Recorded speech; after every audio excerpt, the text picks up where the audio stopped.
students, how are you all? I hope you all are very good and must be learning very well. Today, let's start the new chapter of Class 8 Science, which is chapter number 9 about reproduction in animals. Let's start the chapter. I'll learn about it.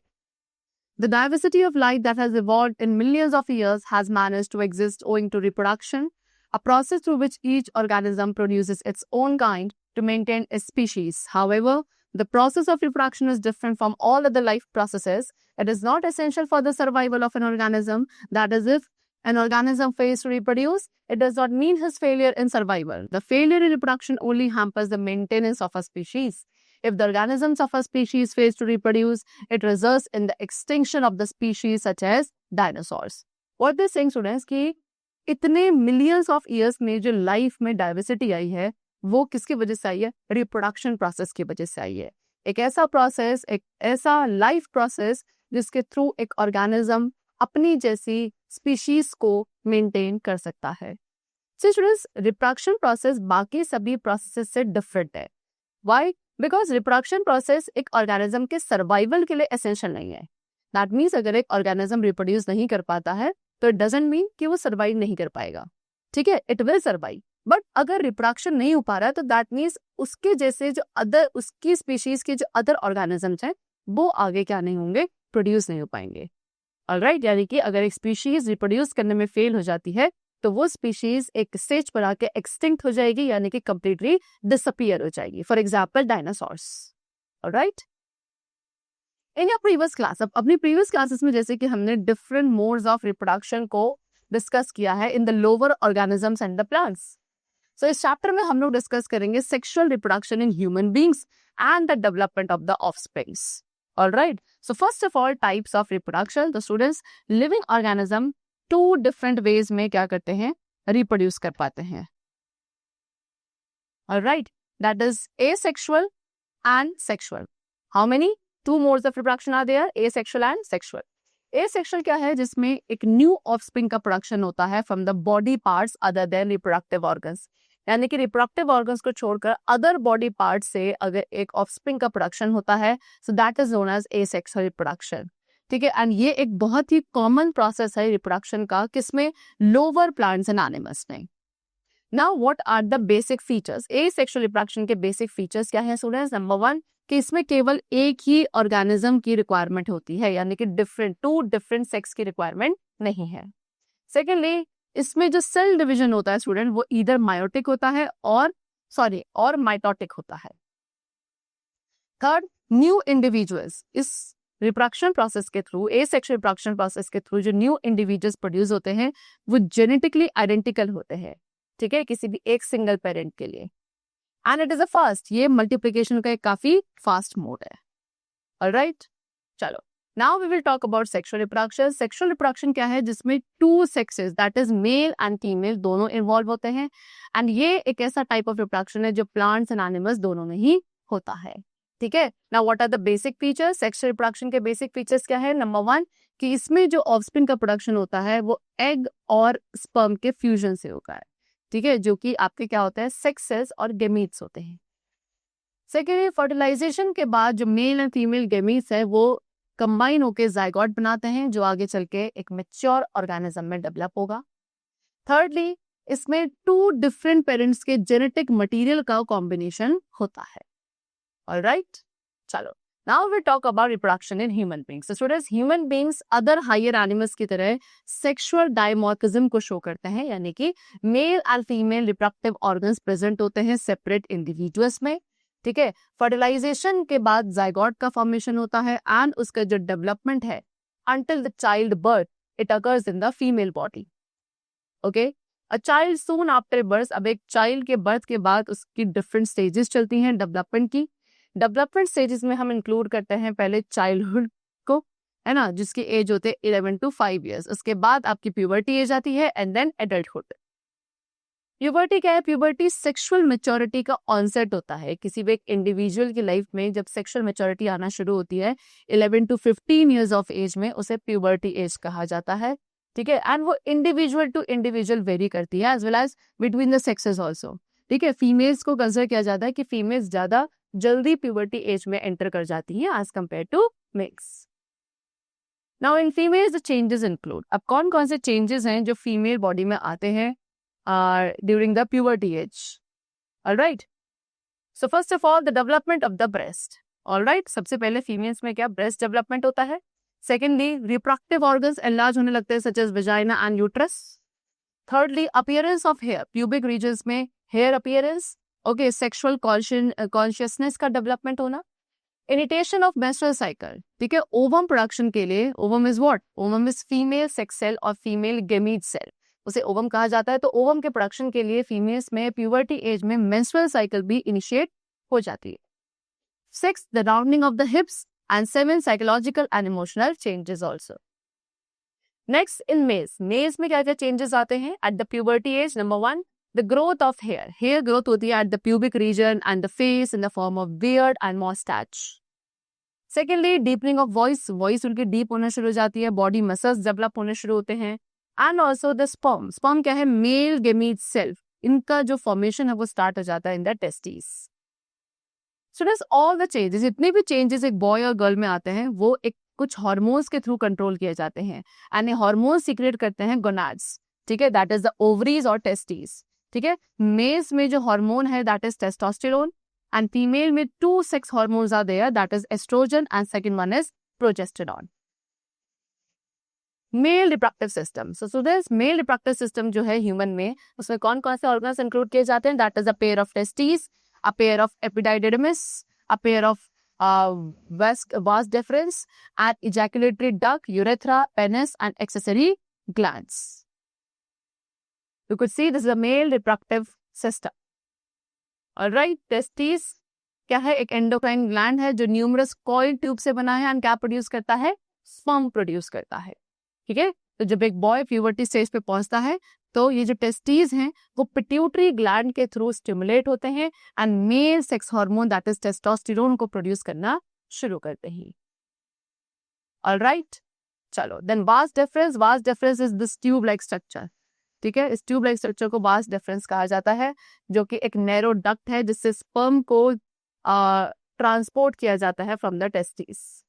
Several fluids हैं जो इस duct के अंदर ही students का produce होते हैं, है ना, by the several glands. And उससे क्या स्पर्म के साथ मिक्स होके वो सारे फ्लूइड्स सेवरल ग्लैंड्स के थ्रू सीक्रेट होने के बाद स्पर्म में मिक्स होते हैं एंड स्पर्म को एक फ्लूइड बना देते हैं, that is known as semen. Alright, then we have penis. Alright, this is penis and penis क्या करता है, सीमेन को ट्रांसफर करता है, सम और वी कुड से स्पर्म को ट्रांसफर करता है into the female body. Third we have an organ which is known as urethra. This is urethra. Urethra कहाँ, पेनिस के इनसाइड प्रेजेंट होता है. ठीक है, वास डिफरेंस स्पर्म को कैरी करता है एंड यूरेथ्रा में ही ओपन होता है. ठीक है, पेनिस एंड यूरेथ्रा दोनों ही मेल एक्सक्रीटरी सिस्टम के भी पार्ट हैं, यानी कि ये यूरिन एक्सक्रीट करने में भी मेल्स में हेल्पफुल होते हैं. Now see the testis. Testis क्या है, टेस्टिस प्रोड्यूस स्पर्म. टेस्टिस का काम है स्पर्म प्रोड्यूस करने का, which is the male gamete. Alright, and the process of formation, ये जो स्पर्म फॉर्मेशन का प्रोसेस है टेस्टिस में, एक ऑर्गेनिज्म की टेस्टिस में, उसे बोला जाता है स्पर्म मेटाजेनेसिस. ठीक है, ईच टेस्टिस, एक टेस्टिस के अंदर कुछ सर्टेन कॉइल ट्यूब्स होती है जिन्हें हम सेमिनिफेरस ट्यूबूल्स बोलते हैं एंड ये एक्चुअली रिस्पॉन्सिबल है स्पर्म फॉर्मेशन के लिए. अब ये स्पर्म्स रिलीज किए जाते हैं टेस्टिस में से एंड कहाँ स्टोर होते हैं, एपिडाइडमिस में. ऑलराइट, जब तक मेटिंग नहीं होती है.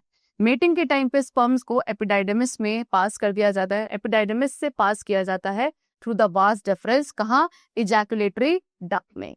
अब इजैकुलेटरी डक्ट कहाँ ओपन होता है, यूरेथ्रा में. ठीक है, ह्यूमन मेल्स में यूरेथ्रा एक कॉमन पैसेज है स्पर्म एंड यूरिन दोनों का. यूरिन किसके थ्रू, यूरिन एक ऑर्गन के थ्रू पास होता है which is called penis and penis आपका कॉपुलेटरी ऑर्गन है. दैट इज व्हाट, एक ऐसा ऑर्गन जिससे स्पर्म्स को भी ट्रांसफर किया जाता है during mating and copulation in the humans. Now during their passage, अब स्टूडेंट्स जब एपिडाइडमिस से इसका पैसेज होता है यूरेथ्रा तक, तो स्पर्म्स आपके कुछ सिक्रेशंस के साथ मिक्स होते हैं जो एक्सेसरी ग्लैंड्स प्रोड्यूस करते हैं. The sperm along with the secretions form the semen. उसके बाद स्पर्म उन सिक्रेशंस के साथ मिलकर क्या बना लेता है, सीमेन बना लेता है. ऑलराइट, चलो now next we'll talk about female reproductive system. So students, female reproductive system is more complex. Male reproductive system से ज्यादा complex होता है female reproductive system because female reproductive system में ओवम का फर्टिलाइजेशन किसके साथ, स्पर्म के साथ, एंड एम्ब्रियो का डेवलपमेंट दोनों ही चलता है इन द फीमेल ओनली। अब फीमेल रिप्रोडक्टिव ऑर्गन्स में आप इंक्लूड करते हो अ पेयर ऑफ ओवरीज जो कि आपके लोअर एब्डोमिनल कैविटी में लोकेटेड होती हैं। वंस अ फीमेल, जैसी एक फीमेल प्यूबर्टी एज में आती है स्टूडेंट्स, ओवरी ओवा प्रोड्यूस करना स्टार्ट करती है, एंड जो ओवा प्रोड्यूस होता है वो यूट्रस तक लाया जाता है ओविडक्ट के through, which is also known as fallopian tube. However जो फर्टिलाइजेशन है वो केवल फेलोपियन ट्यूब में ही होता है। अगर ओवम फर्टिलाइज हो जाता है तो जाइगोट आपका फिर यूट्रस में आता है। What is uterus? यूट्रस एक मस्कुलर ऑर्गन है जहाँ पे एम्ब्रियो का डेवलपमेंट होगा जब तक चाइल्ड बर्थ नहीं होता, in the gestation period of 9 months। If an ovum, लेकिन स्टूडेंट्स अगर एक ओवम फर्टिलाइज नहीं हो पाता स्पर्म के साथ तो वो डेड हो जाता है एक सर्टेन टाइम पीरियड के बाद, यानी कि अराउंड 24 आवर में फिर वो स्पर्म जो है क्या होगा, डेड हो जाएगा, एंड वो डेड ओवम को एक्सपेल कर दिया जाएगा यूट्रस में से। किसके थ्रू? कुछ यूट्राइन टिश्यूज के साथ कंबाइन होके वो डेड ओवम यूट्रस से बाहर आ जाता है। एंड जो ये एक्सपल्जन है डेड ओवम का विद यूट्राइन टिश्यू, इसे बोला जाता है मेंस्ट्रुएशन, जो मंथली अकर होता है प्यूबर्टी ऑनसेट के बाद इन द फीमेल बॉडी। कब तक? Up to the age of 45 years or so. All right. See, they have given you, this is the female reproductive system. So these are ovaries, pair of ovaries, right? Ovary क्या endocrine gland है, कितनी? 2 ovaries होती हैं female body में, each for ovary. हर एक ovary का जो shape है, जो साइज है, वो ऑलमोस्ट एक आमंड साइज जितना होता है।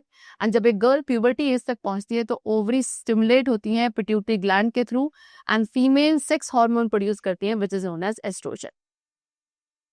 सेकेंडली दीज ट्यूब्स, अब ये ट्यूब्स क्या है स्टूडेंट्स? इन ट्यूब्स को बोला जाता है फेलोपियन ट्यूब। फेलोपियन ट्यूब कौन से ट्यूब्स हैं? जो आपके ओवम को, जो ओवरी ओवम रिलीज करती है उस ओवम को कैरी करती है fallopian tube for the process of fertilisation. Alright, and इसे क्या कहा जाता है? ओविडक्ट भी कहा जाता है फेलोपियन ट्यूब को। देन दिस इज व्हाट, ये आपका यूट्रस है। यूट्रस इज द ऑर्गन जहाँ पे जाइगोट मैच्योर होगा, ग्रो करेगा जब तक वो क्या नहीं हो जाता है, ready to be born. Embryo, what is embryo? The developing baby. ठीक है, एम्ब्रियो को डेवलपिंग बेबी कहा जाता है। तो एम्ब्रियो ग्रो करता है, डेवलप होता है यूट्रस के अंदर, ठीक है, which is also called, and इस यूट्रस को वॉर्म भी बोलते हैं। What we call it? वॉर्म also. Then this part is vagina. Vagina आपके पेनिस को रिसीव करता है during sexual intercourse. So the fertilisation, अब स्टूडेंट फर्टिलाइजेशन इंटरनल भी हो सकता है, एक्सटर्नल भी हो सकता है, ठीक है। अगर आप बात करें बर्ड्स एंड ह्यूमन बींग्स में, तो बर्ड्स एंड ह्यूमन बींग्स की जो फीमेल बॉडी होती है उसके अंदर चलता है आपका फर्टिलाइजेशन। इफ द फर्टिलाइजेशन, अगर फर्टिलाइजेशन फीमेल बॉडी के बाहर हो रहा है जैसे कि फ्रॉग्स एंड फिशेज में, तो उसे बोला जाता है external fertilisation. The scientists understanding the concept of external fertilization came up with the successful idea of vitro fertilization to help the mothers who fail to reproduce. अब साइंटिस्ट ने students क्या करा? साइंटिस्ट ने इस एक्सटर्नल फर्टिलाइजेशन के concept को समझा and then उन्हें एक सक्सेसफुल आइडिया यहाँ से निकला, that was of vitro fertilisation, जिससे उन मदर्स की हेल्प करी जा सकती हैं जो रिप्रोड्यूस नहीं कर पाती है, बिकॉज उनकी जो फेलोपियन ट्यूब्स होती हैं वो ब्लॉक होती हैं, जिसकी वजह से स्पर्म का फ्यूजन नहीं हो पाता ओवम के साथ एंड उसके बाद जाइगोट फॉर्मेशन नहीं हो पाता। ऑलराइट, सो ऐसी फीमेल से फर्टिलाइजेशन को विट्रो में कैरी आउट किया जाता है, यानी कि ग्लास टेस्ट ट्यूब के अंदर। एंड इस प्रोसेस में डॉक्टर पहले क्या करते हैं, एक फ्रेशली ओवुलेटेड ओवा को कलेक्ट करेंगे मदर बॉडी से एंड सीमेन को कलेक्ट करेंगे फ्रॉम द फादर्स बॉडी। फिर वो स्पर्म को फर्टिलाइज करेंगे ओवम के साथ टेस्ट ट्यूब के अंदर एक सूटेबल टेम्परेचर पे। एंड जब एम्ब्रियो आपका वीक ओल्ड हो जाता है तो उसे ट्रांसप्लांट कर दिया जाता है successfully in the uterus. And the mother, जो मदर होती है, मदर की इसके बाद आगे कैसे होती है, एक नॉर्मल प्रेगनेंसी चलती है, वो एक नॉर्मल चाइल्ड को बर्थ देती है। एंड इस मेथड के थ्रू जो बेबीज बॉर्न होते हैं उन्हें क्या बोला जाता है? Test tube babies. Now the animals, अब एनिमल्स जो है स्टूडेंट डिफर करते हैं in the production of number of eggs, ठीक है, जैसे कि human beings, cow and elephants, इन सभी एनिमल्स में केवल सिंगल ओवम प्रोड्यूस होता है। लेकिन कुछ ऐसे एनिमल्स हैं such as cats and dogs, इसमें मोर देन 1 ओवम प्रोड्यूस होता है एंड इसीलिए मोर देन 1 ऑफस्प्रिंग या बेबीज को प्रोड्यूस कर सकते हैं at a single time. Alright, चलिए next will talk about development in organism. Students, development of an organism, एक ऑर्गेनिज्म का जो डेवलपमेंट होता है वो उसमें दोनों ही चीजों को इन्वॉल्व किया जाता है, growth and differentiation of the dividing cells को। ठीक है। द सेल डिफरेंशिएशन का मतलब क्या होता है? द ऑर्गेनाइजेशन ऑफ सेल्स का ऑर्गेनाइजेशन, सो दैट जो रिक्वायर्ड फंक्शंस है वो कैरी आउट किए जाए, बॉडी को एक प्रॉपर शेप मिले।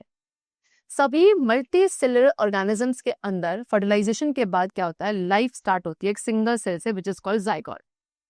अब जो जाइगोट का फॉर्मेशन हुआ है उसमें डिवीजन होता है, उसके बाद एम्ब्रियो बनता है। न्यूली फॉर्म सेल्स जो एक एम्ब्रियो के अंदर होते हैं उसमें डिफरेंशिएशन स्टार्ट होता है स्पेसिफिक फंक्शंस को कैरी आउट करने के लिए। फॉर एग्जांपल, कुछ सेल्स आपके डिफरेंशिएट हो जाते हैं मसल सेल्स में एंड कुछ न्यूरॉन्स में, although at one time of their origin they were the same. जबकि ओरिजिन के टाइम पे वो सेम थे, लेकिन आगे चल के वो डिफरेंशिएट हो जाते हैं इनटू द डिफरेंट सेल्स।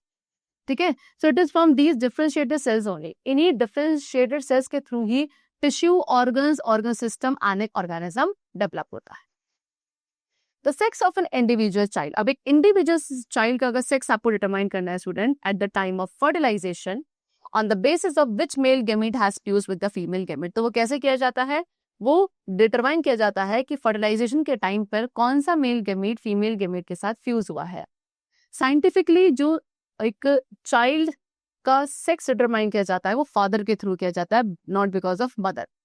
ठीक है, कुछ लोगों का एक रॉन्ग बिलीफ है कि मदर के थ्रू एक बेबी के एक चाइल्ड का जो सेक्स है वो डिटरमाइन होता है, दैट इज जस्ट ऑपोजिट। ठीक है, it is the father who is the determiner of the sex of the offspring at the time of fertilisation. And इसके बारे में आप कब लर्न करेंगे? In your higher classes. Alright, चलो now the multi cell organism. So students, multi cell organisms क्या करते हैं? अपने pattern of growth and development में एक दूसरे से डिफरेंट होते हैं। ठीक है, in the animals such as human beings, cow, dog, horse, इन सभी में जो न्यूली बॉर्न ऑफस्प्रिंग्स हैं वो अपने पेरेंट्स के जैसे सिमिलर होते हैं।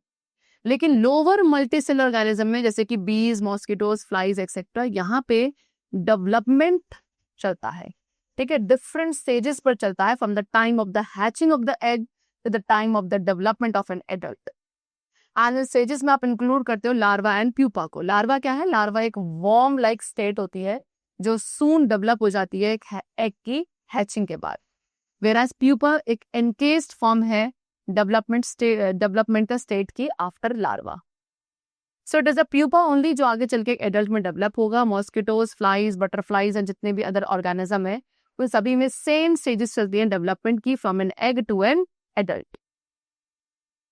Now viviparous and oviparous animals, students, on the basis कि वो किस तरीके से ऑफस्प्रिंग्स को प्रोड्यूस कर रहे हैं, एनिमल्स को हम टू टाइप्स में क्लासिफाई करते हैं। दैट इज द एनिमल्स जो अपने यंग वंस को बर्थ देते हैं, they are called viviparous animals. ठीक है, जैसे कि cow, horse, dog, cat, human beings, ये सभी मैमल्स हैं एंड ये विविपारस एनिमल्स के एग्जाम्पल्स हैं क्योंकि ये अपने बेबीज को बर्थ देते हैं। Whereas there are some animals जो एग ले करते हैं एंड उन एग्स के थ्रू ही उनके बेबीज और उनके ऑफस्प्रिंग हैच होकर बाहर आते हैं। ऐसे एनिमल्स को ओविपारस एनिमल्स कहा जाता है, for example bird, snake, frog etcetera. Next we have metamorphosis in frogs and silkworm. So newly hatched birds and जो यंग वंस होते हैं मैमल्स के, वो बिल्कुल पेरेंट्स की तरह सिमिलर दिखते हैं। कुछ एनिमल्स ऐसे हैं जहाँ पे यंग वंस अपने एडल्ट से डिफरेंट दिखते हैं, तो उनके अंदर एक सीरीज ऑफ चेंजेस आते हैं आफ्टर द बर्थ। ठीक है, आपने जैसे कि क्लास 7th में भी डिस्कस किया था the life cycle of a silkworm, जिसमें एक silkworm different stages of growth को पास करता है and then it develops further, right. उसी तरीके से फ्रॉग भी एक एग्जाम्पल है जिसमें एक टेडपोल एडल्ट फ्रॉग से बिल्कुल डिफरेंट दिखता है। 3 मेन स्टेजेस आर देयर। ठीक है, फ्रॉग की लाइफ साइकिल में 3 मेन स्टेजेस होती हैं। दैट इज नंबर 1 एग आगे चल के लार्वा टेडपोल में डेवलप होगा and then into an adult frog. So ये जब प्रोसेस ऑफ चेंजेस हैं जहां से एक लार्वा ट्रांसफॉर्म हुआ है एडल्ट फ्रॉग में, इन प्रोसेस ऑफ चेंजेस को बोला जाता है मेटामॉर्फोसिस। ऑलराइट, चलो that's the chapter completed over here and I hope that you must have understood the reproduction process in the human beings, right? So we'll meet you very soon. Till then, keep learning, keep watching, keep smiling. Thank you for watching and goodbye.